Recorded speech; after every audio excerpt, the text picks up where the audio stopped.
Assalamualaikum, ahlan wa sahlan di Qala Rasulullah. Kitab Salat 1.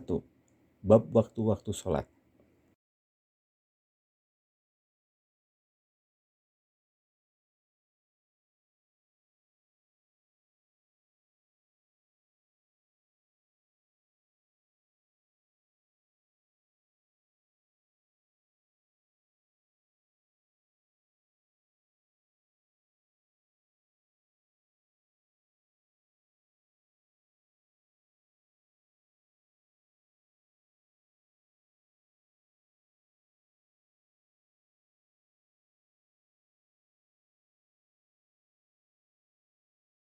Dari Abdullah bin Amr radhiyallahu anhu bahwa Nabiullah Shallallahu alaihi wasallam bersabda, waktu zuhur adalah apabila matahari telah tergelincir dan bayangan seseorang seperti panjang dirinya selama belum tiba asar.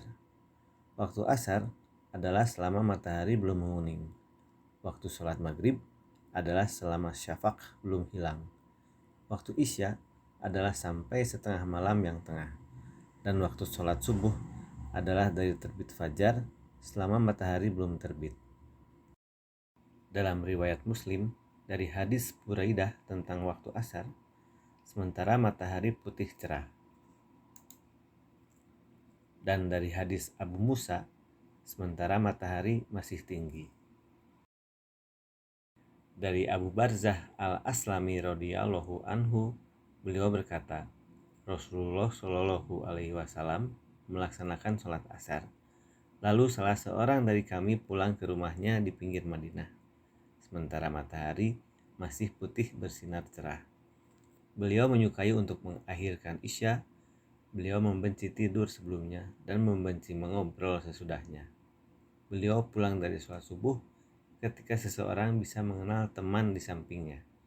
Beliau membaca 60-100 ayat. Dalam riwayat Al-Bukhari dan Muslim dan dari hadis Jabir, sholat isya kadang-kadang diawalkan dan kadang-kadang diakhirkan. Apabila beliau melihat mereka telah berkumpul, maka beliau menyegerakan. Dan jika beliau melihat mereka telat, maka beliau menundanya. Sedangkan sholat subuh, maka beliau melaksanakannya di waktu hari masih gelap. Dalam riwayat Muslim dari hadis Abu Musa, maka beliau melaksanakan sholat subuh ketika fajar terbit, sementara orang-orang hampir tidak mengenal satu sama lain. Dari Rafi bin Khadiz radhiyallahu anhu, beliau berkata, kami sholat maghrib bersama Nabi Shallallahu alaihi wasallam, lalu salah seorang dari kami pulang, dan sesungguhnya dia masih bisa melihat tempat jatuhnya anak panahnya yang dia lemparkan. Dari Aisyah radhiyallahu anha, beliau berkata, suatu malam Rasulullah Shallallahu alaihi wasallam mengakhirkan sholat isya sehingga sebagian besar waktu malam telah berlalu. Kemudian beliau berkeluar dan sholat, dan beliau bersabda, sesungguhnya inilah waktunya, jika seandainya aku tidak memberatkan umatku.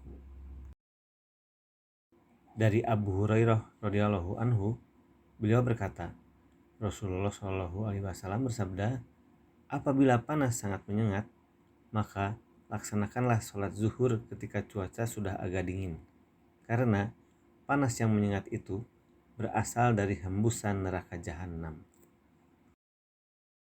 Dari Rafi bin Khadiz radhiyallahu anhu, beliau berkata, Rasulullah Shallallahu alaihi wasallam bersabda, laksanakanlah sholat subuh di waktu pagi, karena itu lebih besar bagi pahala kalian.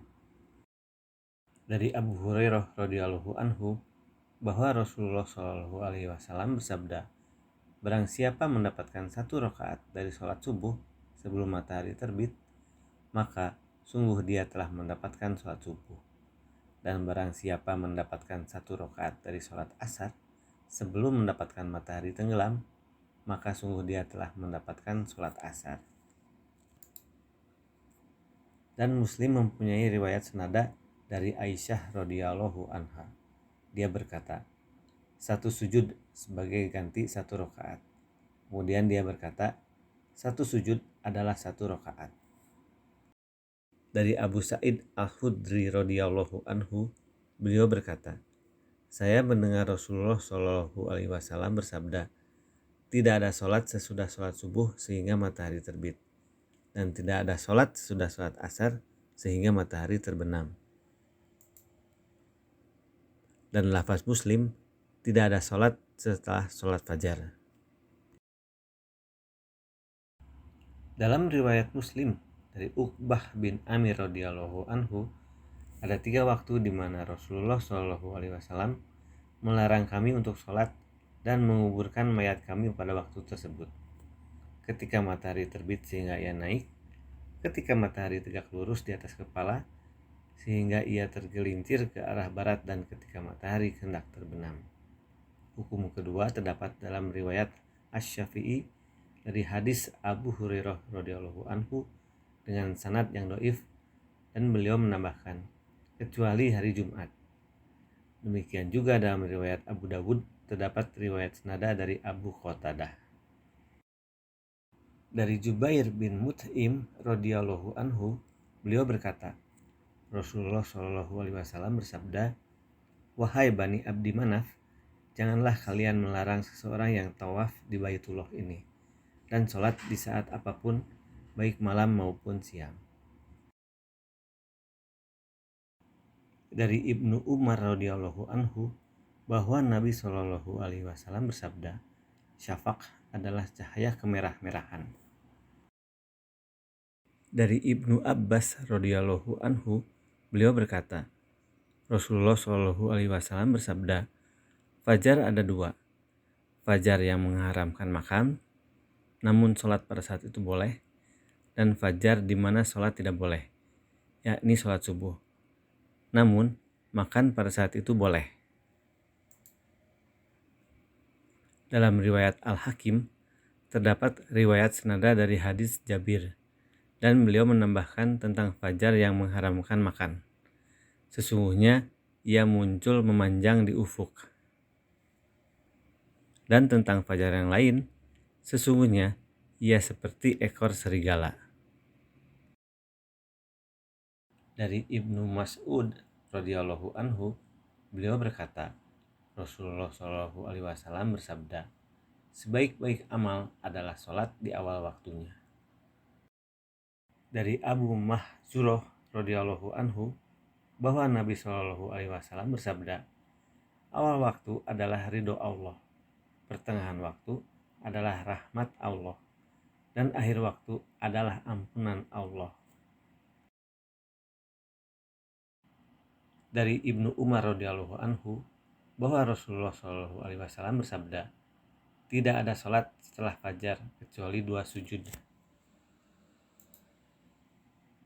Dalam riwayat Abdul Razzaq, tidak ada sholat setelah terbit fajar kecuali 2 rakaat fajar. Dari Ummu Salamah radhiyallahu anha, beliau berkata, Rasulullah Shallallahu alaihi wasallam melaksanakan sholat asar, kemudian masuk ke rumahku, lalu sholat 2 rakaat. Maka aku bertanya kepada beliau. Maka beliau menjawab, aku disibukkan sehingga aku tidak bisa melaksanakan sholat sunnah 2 rakaat setelah zuhur. Maka aku melaksanakannya sekarang. Aku bertanya, bolehkah kami mengqodoknya jika 2 rakaat itu terlewatkan? Beliau menjawab, tidak. Dalam riwayat Abu Dawud terdapat hadis lain yang semakna dari Aisyah.